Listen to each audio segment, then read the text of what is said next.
શહેરમાં તારીખ 1/4/2026 વહેલી સવારે ચણસમા પોલીસ સ્ટેશન પાસે ઠંડા પાણીની પરબનું લોકાર્પણ।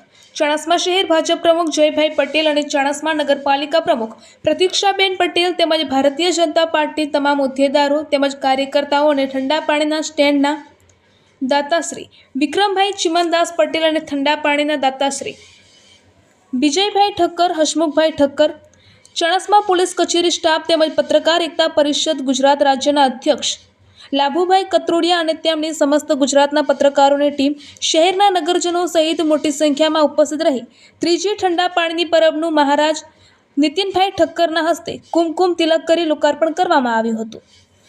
આજરોજ ચાણસ્મા ખાતે પાટણ જિલ્લા પત્રકાર પરિષદ દ્વારા દાતાશ્રીના સહયોગથી પાણીની પરબ ઉદ્ઘાટન કરવામાં આવ્યું। આ પ્રસંગે અમારા ગુજરાત રાજ્ય પત્રકાર એકતા પરિષદના પ્રમુખ શ્રી લાભુભાઈ કાતરિયા સાહેબ, અમારા મહિલા વિંગના પ્રમુખ શ્રી સમીમબેન અને ચાણસ્માના રાજકીય આગેવાનો અગ્રણીઓ, ચાણસ્મા નગરપાલિકાના પ્રમુખ ઉપસ્થિત રહ્યા। આશા રાખીએ કે આ જે પાણીની પરબ છે એ આગામી સમયમાં ઉનાળામાં લોકોને ઉપયોગી બને અને તરસ ચૂકાવે।